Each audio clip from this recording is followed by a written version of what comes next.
चलिए दोस्तों, वीडियो की शुरुआत करते हैं कुछ नए क्वेश्चंस और कुछ पुराने क्वेश्चंस के साथ।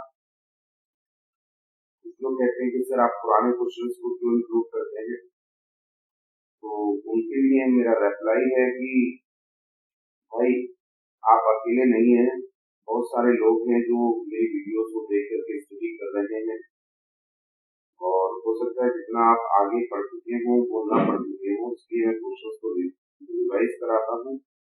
और मैं ये भी चाहता हूँ कि ओवर कॉन्फिडेंस में वो क्वेश्चंस गलत ना हो, इसलिए जितनी बार उनका अभ्यास हो जाए उतना अच्छा है। चलिए शुरू करते हैं video. One impulse from the वर्नल would, a famous line, the above line has been quoted from, कहाँ से ली गई है? बहुत इजीली आपको मालूम है, टेबल टर्न। टेबल टर्न की कहानी मैंने आपको पहले भी बताई है और मैं इसको भी आपको एक्सप्लेन करता हूँ।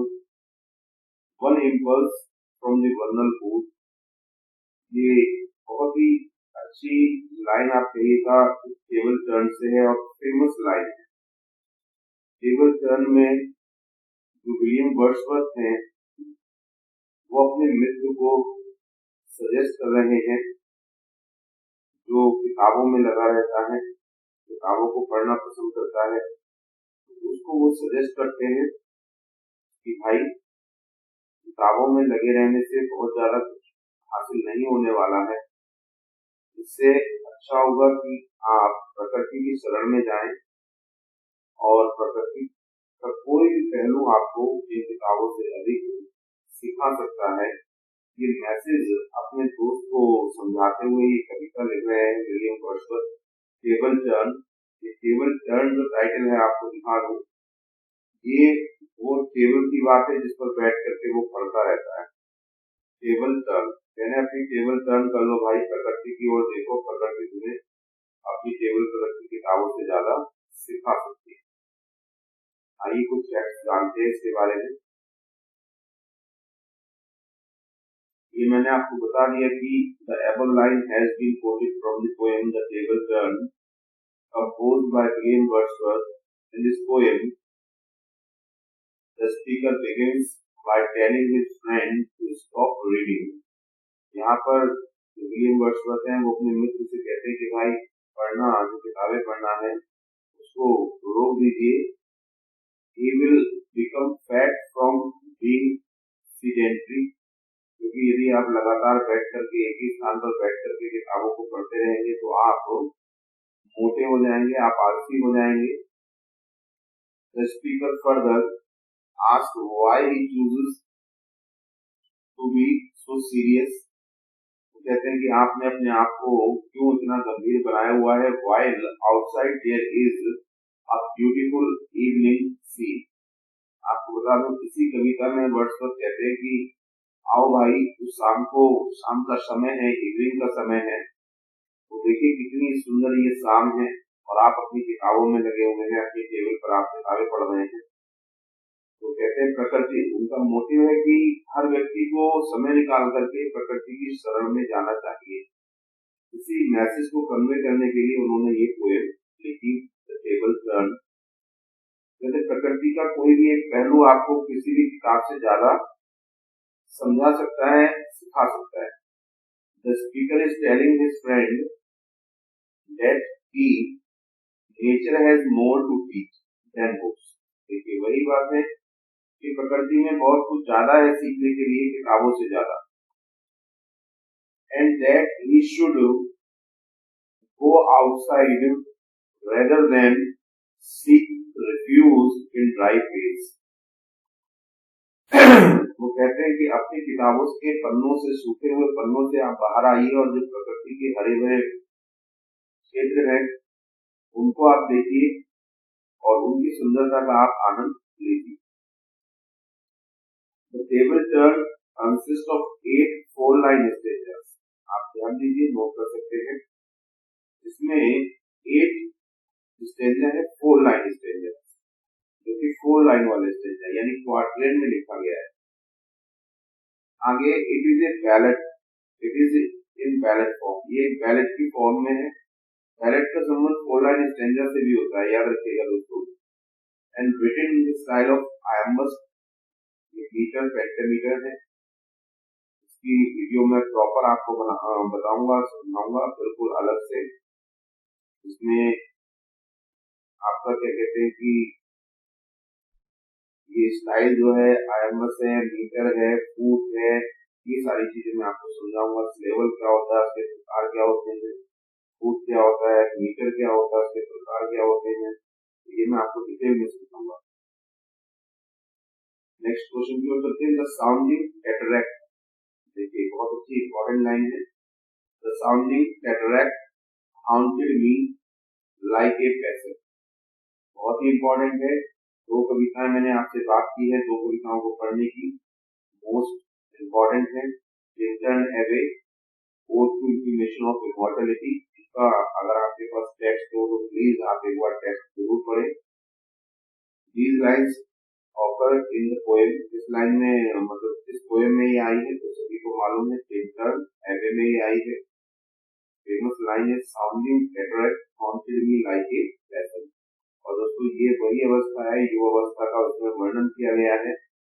मैंने आपको बताया था कि उनकी जो स्टेजेस हैं, विभिन्न दृष्टिकोण से जो प्रेम है प्रकृति के प्रति, वो इसमें दर्शाया गया है इसी कविता में, चिल्ड्रन अवे में।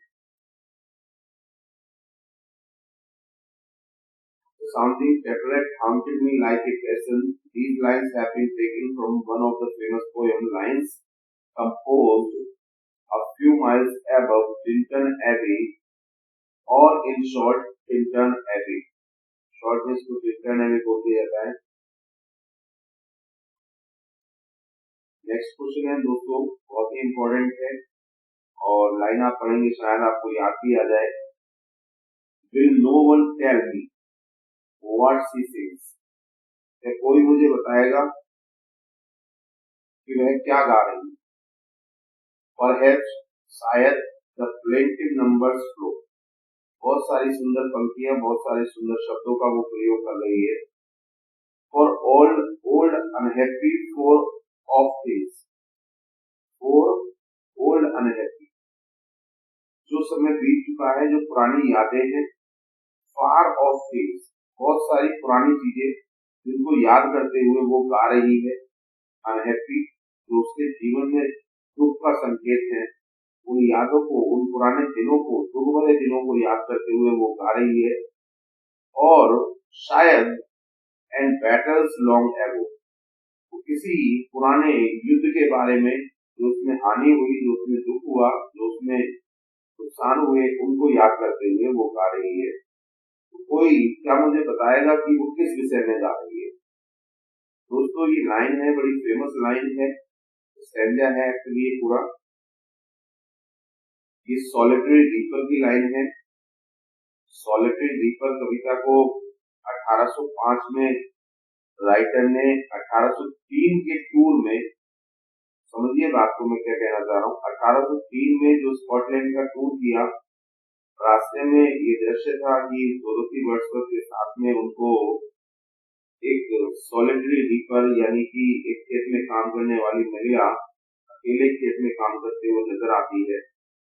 एक्चुअली वो अर्थ यानी गैलिक भाषा में अपना गीत गा रही है और फसल को भी काट रही है।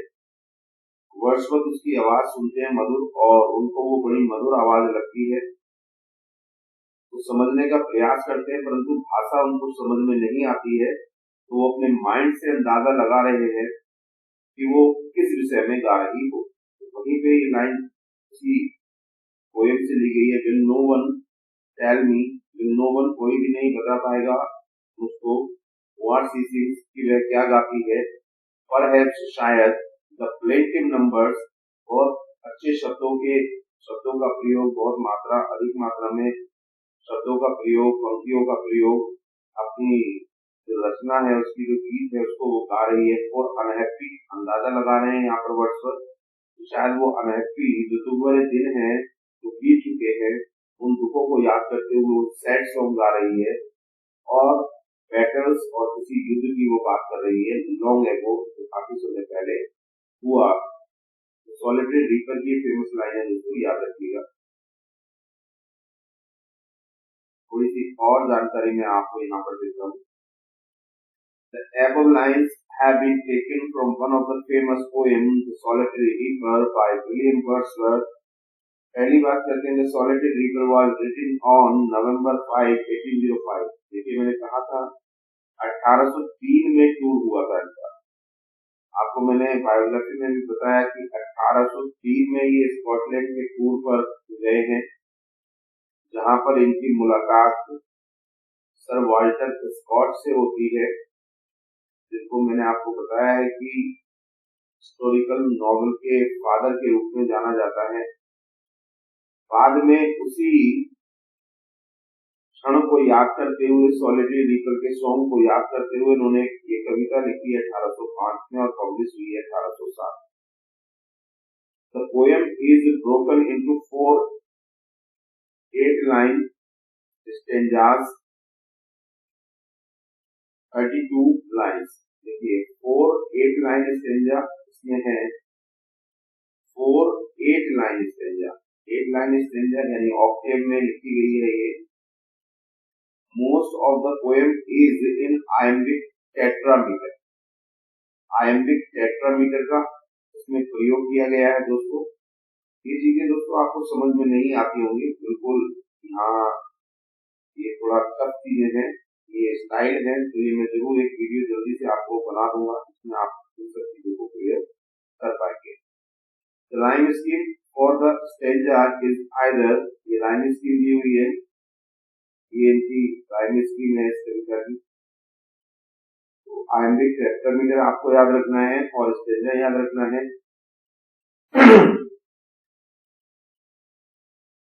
वर्ड्सवर्थ वहां से सबको मालूम है रोमांटिक पोएट है। Who wrote the autobiographical poem Prelude, सबको मालूम है वर्ड्सवर्थ ने लिखी है, ऑटोबायोग्राफिकल पोएम है, 14 बुक्स में है, एपिक पोएम भी कहा जाता है इनकी। 14 किताबें हैं, 14 वॉल्यूम है इसके, 14 वॉल्यूम है, याद रखिएगा। विद दिस की दोस्तों बहुत ही इंपॉर्टेंट ये क्वेश्चन है। विद दिस की शेक्सपियर अनलॉक्ड हिज हार्ट, बहुत ही फेमस लाइन थी दोस्तों और एग्जाम में पूछी गई पीटीसी 2010 में। विद दिस की यहाँ पर हमने मेंशन कर दिया है कौन सी की, किसको की बताया गया है, इस की के साथ यानी इस विधा के साथ, और वो विधा कौन सी है, सोनेट की विधा है। इसका थोड़ा बैकग्राउंड मैं आपको बताऊंगा। वो कहते हैं विद दिस की यानी सोनेट के साथ शेक्सपियर ने अनलॉक कर दिया हिज हार्ट, अपने हृदय को। मींस इस टू से शेक्सपियर ने अपने सोनेट्स के माध्यम से अपने हृदय के जो विचार हैं उनको उजागर किया है, सबके सामने रखा है। Shakespeare put the thoughts in front of the readers in his sonnets. There are total 154 sonnets addressing to Mr. W.H. and Dark Lady and Cupid। Shakespeare ने जो सोनेट लिखे हैं वो 154 सोनेट हैं और 3 भागों में आप उनको डिवाइड कर सकते हैं। Mister W.H. को एड्रेस्ड है, डार्क लेडी को एड्रेस्ड है और क्यूपिड को एड्रेस्ड। यहाँ पर हम बात कर रहे हैं कि ये पंक्ति किसने लिखी है और किसके लिए, तो लिए यहाँ पर है शेक्सपियर के लिए कह रहे हैं। कहाँ पर लिखी गई है और किसने, तो लिखा है ये वर्ड्सवर्थ ने, आपको बता दें। और किस पोएम की ये पंक्ति है, तो पोएम का नाम है दोस्तों scorn not the soul. Scorn माने होता है घृणा करना, स्कॉर्न नॉट द सोल, तो स्कॉर्न ना करिए आप, सोनेट से आप घृणा मत कीजिए। वर्ड्सवर्थ यहाँ पर कहना चाहते हैं कि भाई ये जो विधा है 14 लाइन की कविता की, ये अपने आप में बड़ी विशेष है और इस विधा को लोग भूल रहे हैं, इसलिए इन्होंने सोनेट लिखा। आइए थोड़ा सी डिटेल आपको बताता हूँ तो समझूंगा। देखिए the given words here have been taken from the poem of Wordsworth, Scorn Not the Soul। ये पोएम का नाम है जहाँ से वो कविता ली गई है, सॉरी लाइन ली गई है, और कहा है वर्ड्सवर्थ ने, यानी वर्ड्सवर्थ की रचना है। William Shakespeare is considered by many as the greatest writer in English. Shakespeare is, in his writing career, collaborated on 38 plays. 38 plays लिखे हैं विलियम शेक्सपियर ने, 154 सोनेट्स लिखे हैं एंड 2 लॉन्ग नैरेटिव पोएम्स, और 2 लॉन्ग कविताएं लिखी है। तो ये शेक्सपियर की बात कर रही है दोस्तों, यहाँ पर याद रखिएगा। नंबर ऑफ प्लेज है 38, सोनेट्स है 154, 2 लॉन्ग पोएम्स है। तो यहाँ पर अब मैं आपको बताता हूँ कि स्कॉन नॉट द सोनेट में वर्ड्सवर्थ क्या कहना चाहते हैं, क्यों लिखा है। बहुत अच्छे फैक्ट्स इसके बारे में मैं आपको बताऊंगा, टाइम इसलिए ले रहा हूँ क्योंकि बहुत ही इम्पोर्टेंट हो सकता है अगला क्वेश्चन जिससे आ जाए, और क्या क्वेश्चन आएगा वो भी मैं अभी आपको दिखाऊंगा। देखिए स्कॉन नॉट दिस सोनेट में जैसे कि टाइटल है, स्कॉन माने घृणा मत कीजिए, आप सोनेट की जो विधा है उससे घृणा मत कीजिए। शेक्सपियर के बाद, पेट्रार्क के बाद, मिल्टन के बाद, स्पेंसर के बाद, दांते के बाद सोनेट की जो विधा थी वो लंबे समय तक गायब हो गई। से जो लेखक थे उन्होंने सोनेट लिखना कम कर दिया, या यूं कहिए बिल्कुल बंद कर दिया। अब रोमांटिक एज आती है और रोमांटिक एज में विलियम वर्ड्सवर्थ आते हैं और वो ये पाते हैं कि जो बीच का समय है मिल्टन के बाद का, शेक्सपियर के बाद का, उस समय गायब है, उसमें सोनेट नहीं लिखे गए हैं। वर्ड्सवर्थ को ये चीज देख करके बड़ा दुख होता है कि सोनेट तो काव्य की एक क्या कहते हैं कि अहम मेन पार्ट है,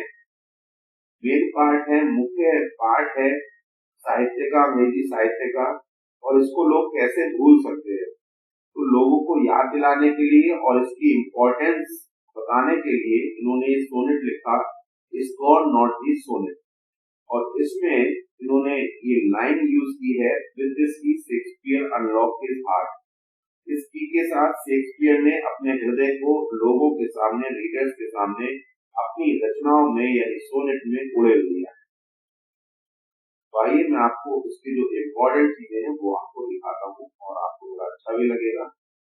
क्यों मैं इसको इम्पोर्टेंट बता रहा हूँ, देखिए सबसे पहले तो इस बात को समझिए क्या इसका टाइटल है।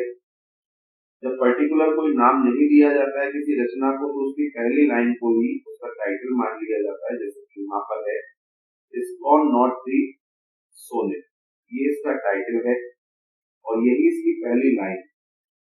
क्या कहा गया है मैं आपको समझाता हूँ बड़े अच्छे से।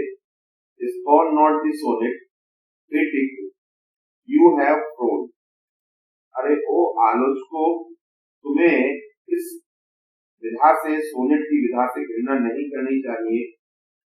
अब वो आगे एक्सप्लेन करते हैं क्यों नहीं करनी चाहिए, वो बताना चाहते हैं।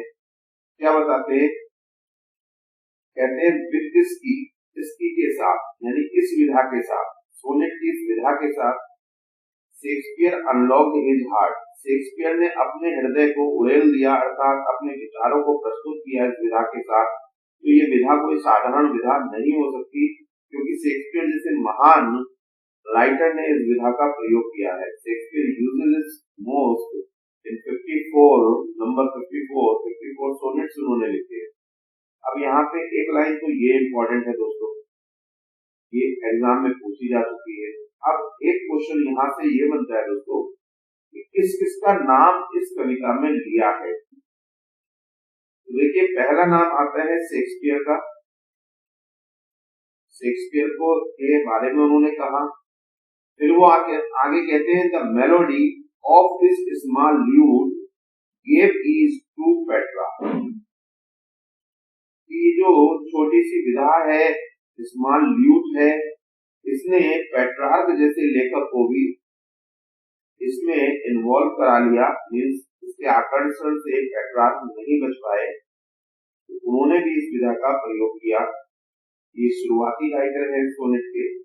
फिर आगे कहते हैं तो दूसरा नाम दोस्तों यहाँ पेट्रार्क का यूज किया गया है, ये आप ध्यान रखिएगा कौन कौन से नाम इसमें यूज किए गए हैं। शेक्सपियर, फिर पेट्रार्क, उसके बाद है 1000 times this pipe did tasso sound, वो कहते हैं टासो जैसे लेखक ने भी इस विधा का प्रयोग किया। 1000 टाइम्स का मतलब आप समझ रहे हैं, बहुत सारी रचनाएं उन्होंने इस विधा के साथ लिखी। तीसरा नाम दोस्तों आ जाता है टासो का।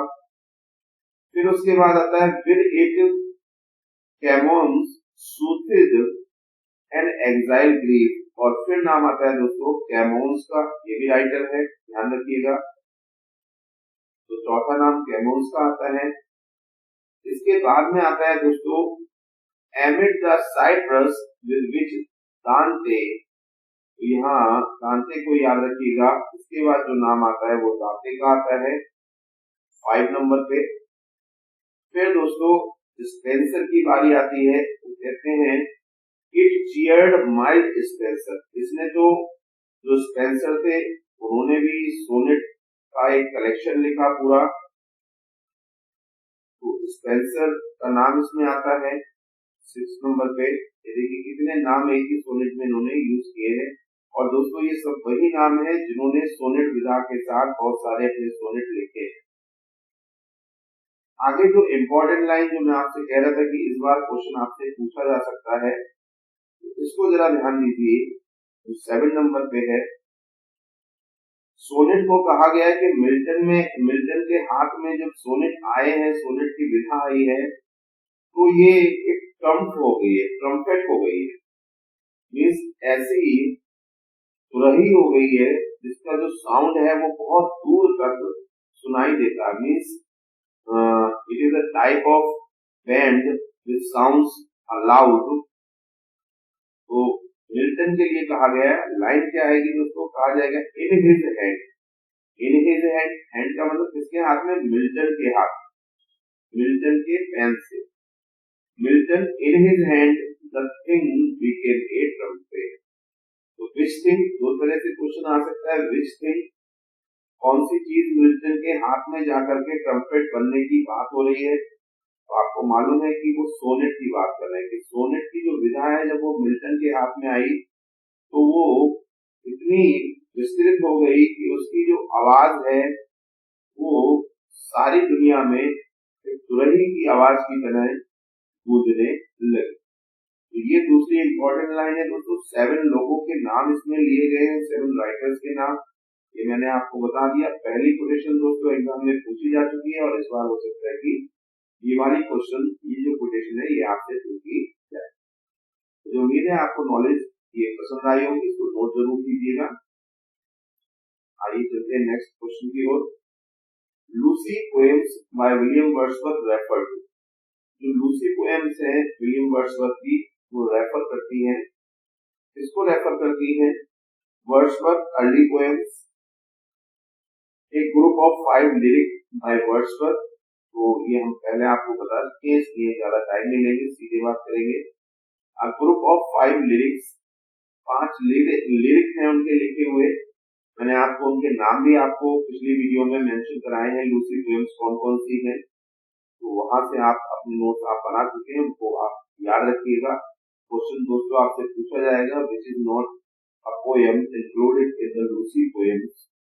तो लूसी पोएम्स में कौन सी पोएम इंक्लूड नहीं है ये आपसे पूछ लिया जाएगा, या कौन सी लूसी पोएम है ये आपसे पूछ लिया जाएगा। तो उसको प्लीज आप याद कर लें, पिछले वीडियो को देख लें, अगर आपने नहीं देखा है तो उसमें आपको मिल जाएगा।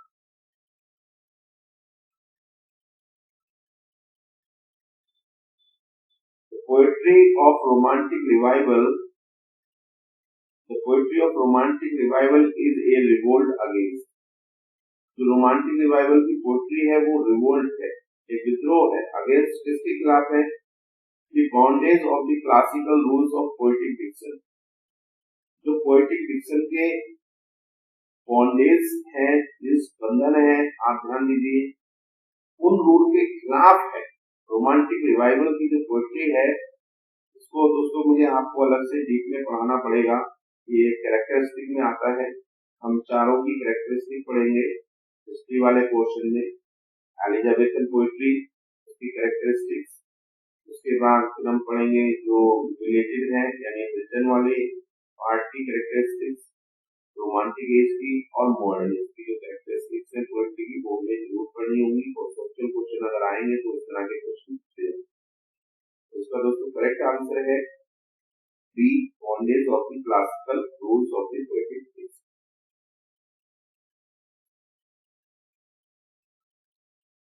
To me, the meanest flower that blows can give thoughts that do often lie too deep for tears.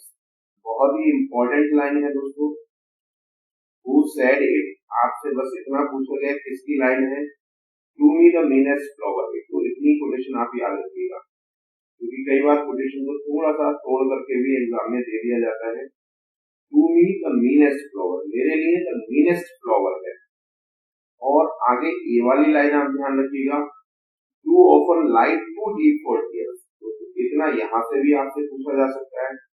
ये मैं आपको बड़ी बारीक पॉइंट और छोटा पॉइंट आपको बता रहा हूँ जो एग्जाम में कर दिया जाता है, बच्चे कंफ्यूज हो जाते हैं। केवल इतना दिया होगा to me the meanest flower, इतना दिया होगा too often light too deep for tears. ये लाइन किसकी है दोस्तों? ये लाइन आप देखिए, बताइए। John Keats, Alfred Tennyson, B.B. Shelley, none of the above।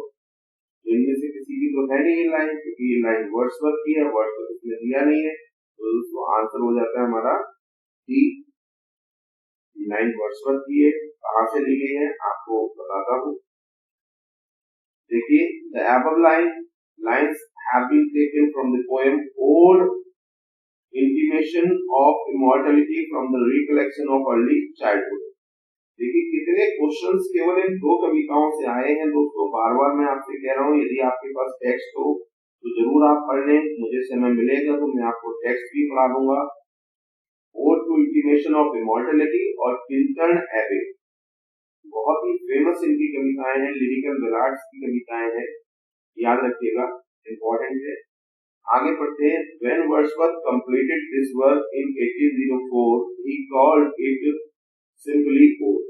देखिए 1804 में जब ये कविता लिखी गई तो सबसे पहले विलियम वर्ड्सवर्थ ने इसको केवल एक नाम दिया ओड का, क्योंकि इसके शुरू में टाइटल में आप देखेंगे ओड लगा हुआ है। But in the further years, the poem carried this title when it was published in 1807। 1807 में इसी पब्लिकेशन के साथ, इसी नाम के साथ ये प्रकाशित हुई। लेकिन इन 1815 में when the poem was republished, जब इसको दोबारा से पब्लिश कराया गया तो उसका टाइटल जो है वर्ड्सवर्थ के द्वारा एक्सपांडेड कर दिया गया और पूरा लिख दिया गया, ode intimations of immortality from the recollection of early childhood. ये टाइटल बना दिया गया। तो याद रखिएगा, पिछले एग्जाम में बड़ा ही अजीब क्वेश्चन एक पूछ लिया गया था, हालांकि हम भी उस पर कंफ्यूज हुए थोड़े से, लेकिन फिर बाद में हमने उसको टेस्ट करके सही कर दिया। इस तरह के क्वेश्चन से दोस्तों पूछ लिए जाते हैं।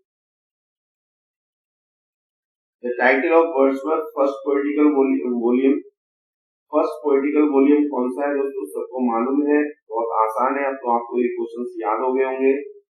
डेस्क्रिप्टिव स्केचेस और इवनिंग वॉक, 1793 में पब्लिश हुए थे, याद।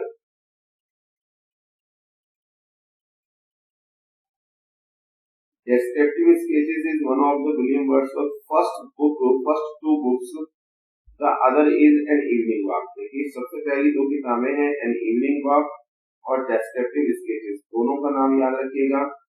Both published in January 1793। कब पब्लिश हुई है? 1793 में, 1793 में। इसके द्वारा हुई है दोस्तों जोसेफ जॉनसन के द्वारा। जोसेफ जॉनसन के द्वारा इनको पब्लिश किया गया है 1793। Descriptive sketches describe Wordsworth's observation during a walking tour through the Alps in summer of 1790 when the French were celebrating the first anniversary of the fall of the Bastille। ये भी history का एक बहुत ही important event है दोस्तों। In which year did Wordsworth add preface to lyrical ballads? देखिए मैंने आपको उसके चारों पब्लिकेशन के बारे में बताया था। लिरिकल बैलाड का पहला पब्लिकेशन 1798, दूसरा पब्लिकेशन 1800 1800, तीसरा पब्लिकेशन 1802 और उसके बाद 1805 में। दोस्तों याद रखिएगा ये 3 पब्लिकेशन शुरू वाले बहुत ही इंपॉर्टेंट है। पहला लिरिकल बैलाड्स और उसके बाद 1800 प्रीफेस टू लिरिकल बैलाड्स और 1802 अपेंडिक्स। तो यहाँ पर तीनों ही बातें आपको याद रखनी है, लिरिकल बैलाड्स, प्रीफेस, अपेंडिक्स। अगर आपसे अपेंडिक्स पूछ लिया जाता है तो याद रखिएगा वो भी 1802 में इंक्लूड किया गया है, प्रीफेस 1800 में और नॉर्मली अगर बात करें तो ये 1798।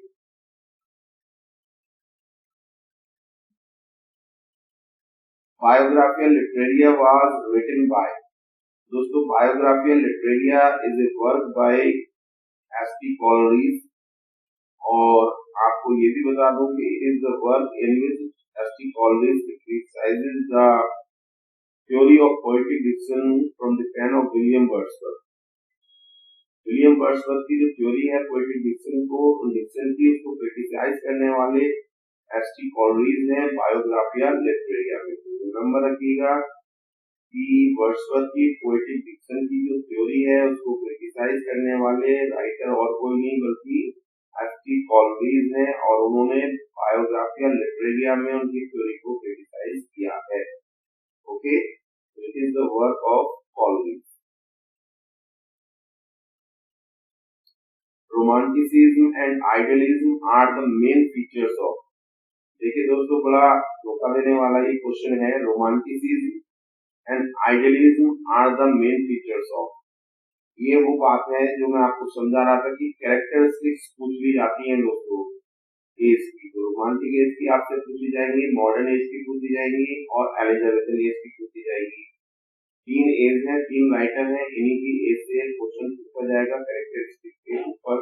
तो मैं पर्टिकुलर जो है वो आपको नोट करके एक वीडियो बनाऊंगा जिसमें कैरेक्टरिस्टिक बताऊंगा। रोमांटिसिज्म की नाम आते ही रोमांटिसिज्म का हमारा ध्यान चला जाता है रोमांटिक एज की ओर, बट इसका जो सही आंसर है दोस्तों वो है Elizabethan age. It was the quality of the Elizabethan age, idealism और romanticism. Romanticism is basically a movement that reacted against various aspects in philosophy. The Romanticism reacted against, देखिए कॉन्सेप्चुअल क्वेश्चन है, ऐसे question आते ही बच्चों के धुएं निकल जाते हैं कि कहाँ से पूछ लिया आप क्या उत्तर दें इसका। बड़ा ही सोच समझ करके उत्तर देना पड़ता है। जब थ्योरी हमें पता होती है तब हम इनका आंसर दे पाते हैं, अदरवाइज किसी को भी इनके आंसर नहीं पता होते। परेशान होने की जरूरत नहीं है, ऐसे क्वेश्चन जब आते हैं तो सभी की स्थिति एक सी होती है, तो अगर आपका वहां पे गलत भी होता है तो कोई प्रॉब्लम की बात नहीं है। Romanticism is basically a movement that reacted against various aspects. Romanticism ने बहुत सारे जो एस्पेक्ट्स थे उनके अगेंस्ट रिएक्ट किया। अब वो कहते हैं इन फिलॉसफी के क्षेत्र में the romanticism reacted against, romanticism ने किस चीज के अगेंस्ट बात की, वो है rationalism of the 18th century. जो 18th सेंचुरी का रेशनलिज्म था उसके अगेंस्ट में फिलॉसफी के फील्ड में इसकी जो कैरेक्टरिस्टिक्स है वो देखने को मिलती है। तो ये क्वेश्चंस बस आप याद कर लीजिए। मुझे मालूम है जनरली आपको अभी ये नहीं समझ में नहीं आ रहे होंगे क्योंकि इसकी थ्योरीज बड़ी लंबी है, इसकी थ्योरी बहुत बड़ी है, पूरा क्रिटिसिज्म पढ़ना पड़ता है इन क्वेश्चंस के लिए। और क्रिटिसिज्म जिसने पढ़ लिया उसे तो फिर कोचिंग की ट्यूशन की जरूरत ही नहीं है। Who is the author of lyrical ballads? आपको मालूम है William Wordsworth. No time wasting. The poet of the famous poem daffodil, daffodil के राइटर कौन है आपको मालूम है विलियम वर्ड्सवर्थ। और मैं एक क्वेश्चन आपसे पूछ लेता हूँ, जल्दी से मुझे डैफोडिल का सबटाइटल बता दीजिए, क्या है डैफोडिल का subtitle. Daffodil is the name of a flower, एक फ्लावर का नाम है। सबटाइटल है I wonder lonely as a cloud, I wonder lonely as a cloud. यहाँ पर हमने मेंशन भी किया है actually title as I wonder lonely as a cloud. ये टाइटल सबटाइटल जरूर याद रखिएगा। एक मैंने और बताया था आपको प्रील्यूड का सबटाइटल क्या है दोस्तों, प्रील्यूड का subtitle the growth of A poets mind. In which poem do the following lines ओकर। देखिए यही लाइनें हैं उसी कविता की लाइन जिसकी हम अभी बात कर रहे थे, उसी की लाइन पूछ ली गई है। They flash upon the inward eye, which is the bliss of solitude. They flash, flash करते, झलक उनकी दिखाई देती है, चमक मारते। That inward eye, मेरे अंदर, मेरी आंखों में उनकी रोशनी, उनकी चमक, झिलमिलाहट अभी भी बाकी है। Which is the bliss, जो आनंद है, bliss of solitude, अकेलेपन का। जब मैं अपने कोच में कंपार्टमेंट में लेटा हुआ हूँ और जब मैं उस बारे में सोच रहा हूँ तो उन फूलों की जो झलक है, डैफोडिल के फूलों की जो झलक है, वो मेरे को आनंदित कर रही है। तो किस कविता की लाइन है दोस्तों, मैंने नाम आपको बता दिया, डैफोडिल, डैफोडिल की लाइन है। और एक बहुत ही अच्छी लाइन है, 10,000 I saw at a glance, 10,000 I saw at a glance। फिर से बोलता हूँ, 10,000 I saw at a glance। ये भी बहुत इंपॉर्टेंट लाइन है daffodil. French revolution broke out in the year, French revolution कब हुआ है दोस्तों, 1789 में हुआ है। आपको पहले बता चुके हैं, इसको फैक्ट को याद कर लीजिएगा। Who is the author of the Tintern एबे, तो विलियम वर्ड्सवर्थ है इसके ऑथर टिंटन एबे के, आपको मालूम है। 3 years she grew, the little girl will be sportive as। देखिए बड़ी अच्छी पोएम है, 3 years she grew, 3 सालों तक वह बच्ची पली बड़ी हुई प्रकृति की गोद में। और आगे लाइन को कनेक्ट कर दिया गया, पूछा गया sportive, the girl will be sportive as, किसकी तरह होगी, द फान। तो वहां पर जो कंपैरिजन किया गया दोस्तों, उसको बताया गया स्पोर्टिव एज द फान, जिसे फान होता है उसकी तरह वो स्पोर्टिव होगी, उछल कूद करने वाली होगी। To whom is Wordsworth autobiographical poem The Prelude addressed। बहुत ही इंपॉर्टेंट क्वेश्चन है दोस्तों, बहुत ही इंपॉर्टेंट है, ध्यान से सुनिएगा।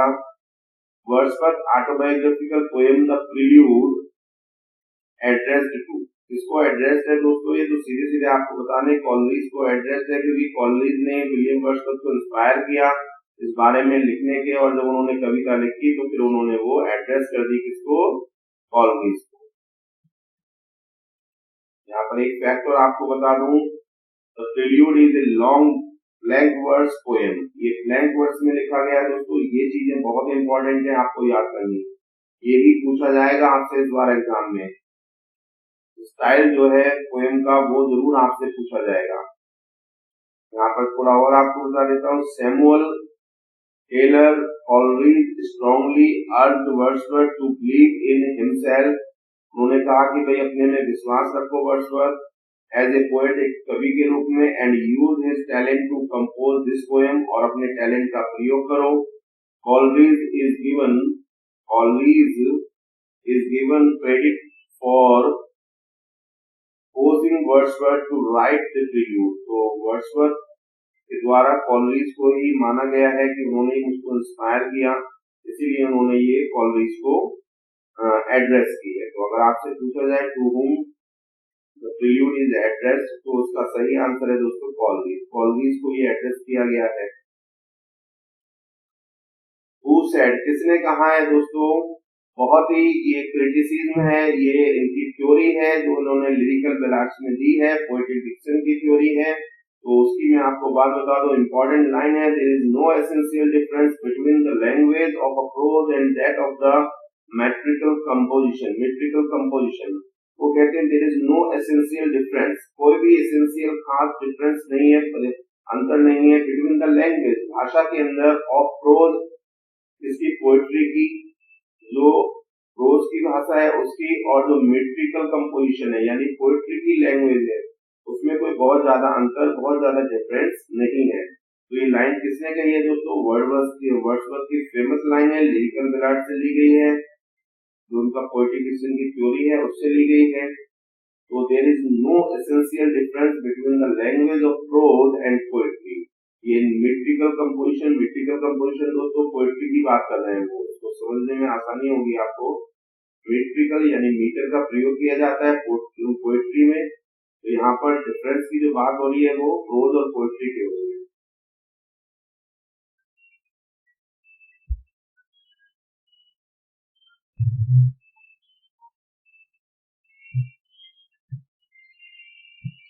The sonnet, the word is too much with us is written. तो आपको मालूम है किसने लिखा है दोस्तों? वर्ड्सवर्थ ने ये लिखा है। The movement of return to nature has to do with, जो रिटर्न टू नेचर वाला स्लोगन है उसका संबंध है किससे है दोस्तों? तो द रोमांटिक एज से है return to nature. Who among the following is the romantic poet? कौन है रोमांटिक पोएट? तो दोस्तों आपको मालूम है विलियम वर्ड्सवर्थ का नाम लिया जाता है रोमांटिक पोएट्री के साथ। Who among the following is the interpreter of nature? प्रकृति का जो वक्ता है वो कौन है? तो विलियम वर्ड्सवर्थ है, आपको मालूम है नाम। दोस्तों थोड़ी साउंड की प्रॉब्लम है, इसलिए जल्दी से ये क्वेश्चन आपको मैं पढ़ा रहा हूँ, वीडियो को कंप्लीट कर रहा हूँ, फिर मुझे अगला वीडियो स्टार्ट करना है। The Prelude is a work of William Wordsworth का वर्क है दोस्तों। In which poem has Wordsworth described different moods किस पोएम में बताए हैं? तो दोस्तों मैंने कई बार आपको बता दिया है, ये बताए गए हैं टिंटन एबे में डिफरेंट मूड्स को बताया गया है। पिछले वीडियो में भी हमने ये क्वेश्चन एक्सप्लेन किया था। द लेक डिस्ट्रिक्ट किसको कहा जाता है? एसोसिएटेड है दोस्तों तो वर्ड्सवर्थ के साथ। आगे बात करते हैं the romantic poetry is the revival है दोस्तों क्लासिसिज्म का। याद कर लीजिएगा इसको, फैक्ट क्वेश्चन याद कर लीजिएगा। The romantic poetry is the revival of classicism, गलती से रोमांटिसिज्म मत कीजिएगा।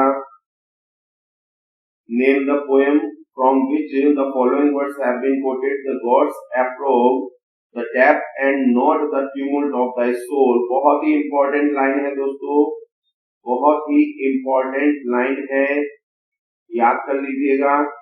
आंसर मैं आपको बता देता हूँ, लोडामिया से ये लाइन ली गई है। The gods approve the depth and not the tumult of the soul. इसको मैं दोस्तों अगले वीडियो में जब मैं अपने नोट्स का वीडियो पढ़ाऊंगा तब आपको मैं ये समझाऊंगा, इसको एक्सप्लेन करूंगा। अभी मैं वीडियो को बस थोड़ा जल्दी से क्लोज करना चाहता हूँ, साउंड का डिस्टर्बेंस होगा, आजकल शादियां बहुत हो रही है क्या।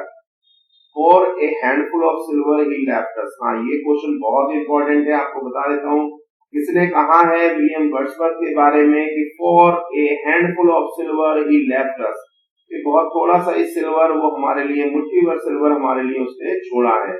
ब्राउनिंग कहते हैं, this is the line of browning, Robert browning की लाइन है। किसके बारे में दोस्तों? विलियम वर्ड्सवर्थ के बारे में। कहाँ से ली गई लाइन आपको जल्दी से बता देता हूँ। ये लाइन दोस्तों लॉस्ट लीडर से ली गई है, इनका वर्क है लॉस्ट लीडर, ये याद रखिएगा। whose work is lost leader, तो रॉबर्ट ब्राउनिंग का वर्क है और ये पब्लिश हुआ था इनका ड्रामेटिक रोमांसेस एंड लिरिक्स में। ड्रामेटिक रोमांसेस एंड लिरिक्स में लॉस्ट लीडर कहा गया है। और आपसे ये भी क्वेश्चन पूछा जाएगा who called Wordsworth the lost leader, Wordsworth को लॉस्ट लीडर किसने कहा है? तो रॉबर्ट ब्राउनिंग ने ही वर्ड्सवर्थ को लॉस्ट लीडर कहा है दोस्तों। In which poem does Wordsworth write, "Come forth into the light of things, let nature be your teacher"? Nature को अपना टीचर बन जाने दो। तो टेबल टर्न में ये आई है लाइन, मैंने आपको बताया था। The 2 April mornings is a poem, 2 April mornings is a poem, ये पोएम है दोस्तों, विलियम वर्ड्सवर्थ की पोएम है, नाम याद कर लीजिएगा। The 2 April mornings is a poem by William Wordsworth। Which of the following poems of Wordsworth has the subtitle "Growth of a Poet's Mind"? किसकी कविता का सबटाइटल है? कौन सी कविता का? तो आपको मालूम है उनका सबटाइटल है "The Growth of a Poet's Mind"। Which work of Wordsworth has been called the fine flower of 18th century? किसको कहा गया है दोस्तों? तो टिंटन एबे को कहा गया है the fine flower of the 18th century medieval poetry। The fine flower of the 18th century medieval poetry is called Tintern एबे। टिंटन एबे को कहा गया वर्ड्सवर्थ के द्वारा। Wordsworth the border comes under the category of, क्या है दोस्तों, ये वर्ड्स ट्रेजेडी है।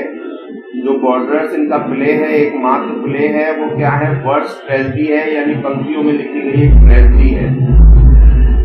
इन Wordsworth the solitary reaper the solitary highland lass is, कहाँ से है दोस्तों, तो स्कॉटलैंड से है, फ्रॉम द स्कॉटलैंड, याद रखिएगा स्कॉटलैंड की ये लड़की है सॉलिटरी रीपर में। तो ये आज का वीडियो कंप्लीट हुआ दोस्तों, आपने समय दिया, इसलिए आप सभी को बहुत बहुत धन्यवाद। Thank you so much.